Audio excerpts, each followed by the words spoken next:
Hello everyone, so we are here hiking Mount Shasta. It's about a 3-hour walk to the camping site. Hello. And there are people coming down, some others ahead of us going up, and there is this trail that kind of shows you where you're going. But there's a point that you're kind of on your own GPS, kind of discerning if you're going on the right direction. But no matter what direction you go, if you get lost, you can always go back to the trail. You just have to be present and listen to the mountain and observe where you are. And it's a pretty fun hike. So it'll take us a few hours, but I guess as you enjoy the view, the hike, and your own silence, you know, as long as we, like he says, become present, time really dissolves, and in no time we'll be there. We'll continue recording this journey. We've been many times to Shasta, but we've never really hiked all the way to the top. So we'll see how high we can get. One of the things that we have learned when we embarked on any path that we want to take on is that the most important step is the first one.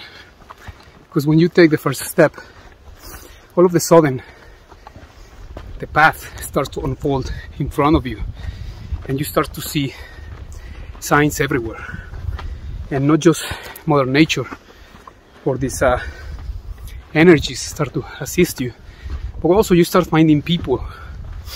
Just found these two guys that pointed at where the camp is, and we had no idea. So there's always someone willing to be of service when you take a chance on you. And also helps if you acknowledge them first. Sometimes we believe we're gonna annoy people just by asking for help, you know, yeah. But when you are willing to be nice and just simply say hello with a smile, in return they're willing to do much more than just smile back. They're willing to spend time and give you the directions or the assistance or whatever help you need. Right. So remember that along your path you're gonna find millions of people, but sometimes it's nice to, no matter where you're going, to take the time to acknowledge a lot of those people and see how they can transform, and even sometimes to speed up your process on how to get somewhere. Not because you're in a hurry, but sometimes, you know, they can give you tips because they've been there before. Yeah. So it's always nice also to take a break from the lonely trail and say hello to your fellow brothers and sisters also on the path. See that green spot, that green area? That's where we're heading, and the mountain is just right there at the top. That's where we're gonna take a break, do some ambil, some medicine, some tobacco, to honor the mountain, to thank the mountain for allowing us to be there, to be here. This beautiful place. On the mountain, in Mount Shasta, almost at the top, not quite there yet, but very high. And if you listen to the mountain will speak to you. So we sat in meditation, we closed our eyes, and there was a moment that I asked the mountain, where am I? And the mountain replied, you are here. And I said, I know I'm here, but what does that mean? So being here means to bring all your thoughts, all your emotions, everything that you believe that you are, bring it here right now. Not just your physical body, but everything. So I started to feel emotions and gather my thoughts. And I said, and now what? Why is that? What does that even mean? So, well, when you do that, not just being in the mountain, but every moment, you have a different experience. You actually stop existing and you start experiencing what this dimension, the gift of this dimension, which is the present moment. Because it has nothing to do with the future, with the past. It was just a beautiful reminder. And once that reminder was there, the mountain said, now let everything go.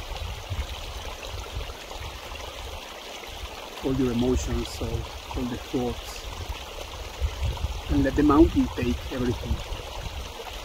Let the water take it. Let the earth absorb, and let the sun consume and transmute everything. And it just felt so amazing, the wind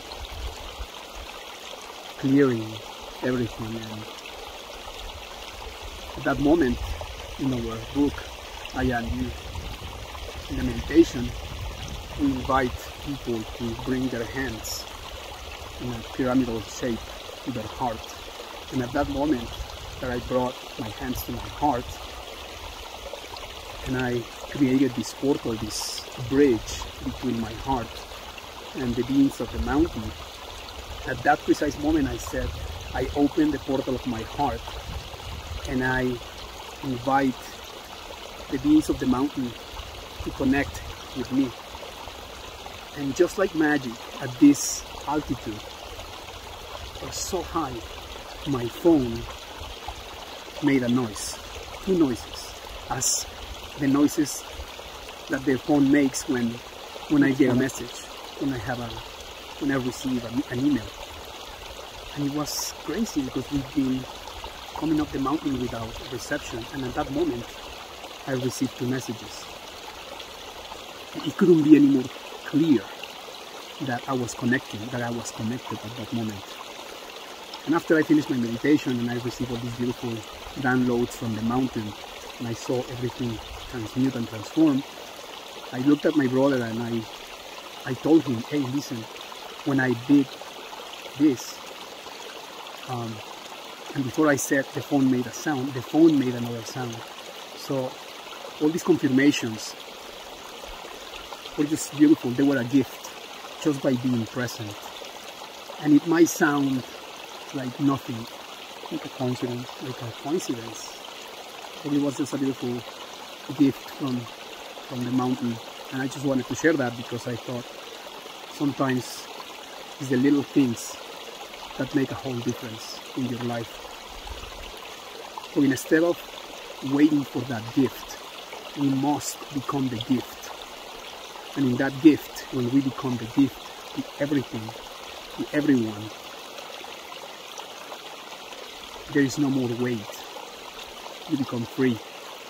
You don't expect for life to give you anything because you are the creator. And it was just a beautiful reminder. And it's a reminder of freedom, because in this solitude, here in the mountain, 10,000 feet from the next person, it's when you realize that you can choose where you want to be. And we choose to be here. We choose to create this moment for ourselves and give this moment of peace to our souls, to our hearts. And it creates this smile in our faces every time we close our eyes, because all the answers that we're looking for, sometimes we believe they're out there and they're not. The answers we're looking for are in the silence of the mountain, or in any place that offers that silence. And of course, next to us there is a river. And not even the river makes a noise. It's just this melody that your soul starts dancing with and creating all these waves of, I don't know, emotions, all of higher frequency. And you can't help but to feel this moment of gratitude and just peace. And it's when you become freedom, when you become the peace, that you can manifest these moments. So when we open our eyes, especially here at the mountain, is when we realize that we're so caught up sometimes in the noise of our everyday situation, work, and just an everyday experience. And we forget sometimes to close our eyes and really enjoy the magic of who we are. And there is so much magic inside and outside when we open our eyes. But the magic must be created from within. So the invitation is just to create more of those magical moments for ourselves. How? Well, that's the uniqueness that we have to find those moments. The mountain is one. But there are so many places, so beautiful places on earth where you can enjoy this magnitude of planet Earth. Because looking around, you can't help to realize how immense this planet is, this blue planet is. And in the horizon, it's nothing but blue. So I'm going to change it a little bit so you can see the view. So you see, this is all for us. This is all for you. This entire planet is a gift from the Creator that you are. Because this is a reflection of who we are. Because every time you look at what you're going through, that's also a reflection of what's going on inside you. So if you want beautiful moments in your life, like my brother said, they must be created from within and not from anywhere else, or expect that anyone can give us that freedom, that peace, that happiness. It's all here. It's all within, and there is no secret formula. You are the formula. You are the alchemist for your dreams. And it all starts with an intention. The intention, it's the seed. And when that seed is planted in your mind, and it becomes an emotion, and you start to feel that intention starts to grow, to sprout. Then you have to take one action. So there is your mental body, your emotional body, then your physical body is the one that starts to take the steps that are necessary for that creation to actually manifest. But always from here to here to this, to the physical. And that's when you realize that you are one with everything. And this place, this happiness was already there. You have to just create it.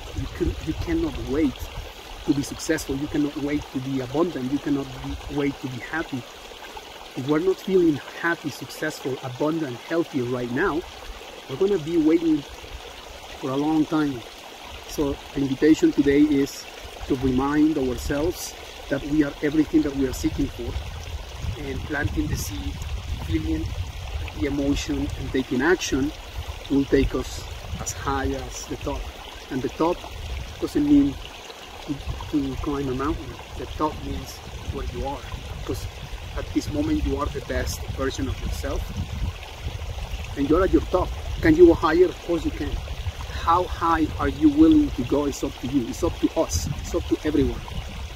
And with that reminder, I just wanted to say thank you. Thank you for always being there for us, because we are there for you and we're there for everyone.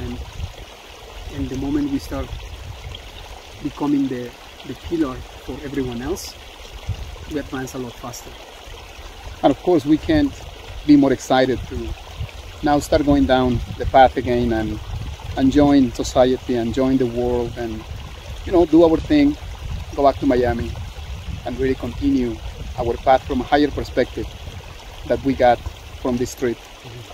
So it was a beautiful experience, and we can't wait to share with all of you, all our friends, our family, and those people who we still don't know, and that eventually we will align with you guys to continue creating these magical moments in communion, in union, in society, because we're here to accompany ourselves, to accompany each other in this beautiful path that we call life. So finally, going down the mountain, it was a beautiful experience. But I think one of the most beautiful realizations we had today is by looking at the footprints that others have marked on their way up and down. And sometimes you wonder if you can step on someone else's footprints, and you can't. And what for? And no matter what, how many masters, how many teachers out there are following their own path, and they have all these followers. I mean, it's a beautiful thing to learn from others, but the real teaching is to leave your own mark, to step and create your own footprints without trying to step on someone else's footprints, and really become independent of teachings that only you, by closing your eyes and being in silence, can actually learn and can give to yourself. Because we're not trying to say that you shouldn't, like my brother said, learn from anyone else, but there is so much power on following your own prints, leaving your own mark, and not so others can follow. No, it's not about creating followers or following someone. It's about living your own mastery, experiencing the master that you are. And the more you become the master, the more you learn.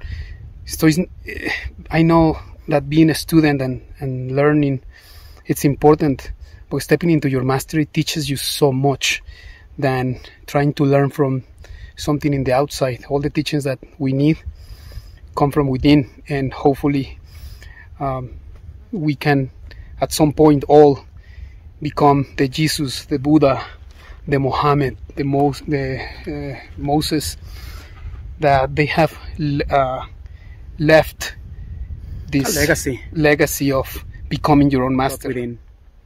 Because in this life, you are you. You're not anyone else. You're you. You chose who you are for a reason. So love your temple, love yourself, and when you look at yourself in the mirror, just see how much beauty there is in that image, and you'll see how the whole magic that you represent starts to unfold. So and we keep coming down the mountain, and as we keep coming down, we notice that there are so many death trees everywhere and cut.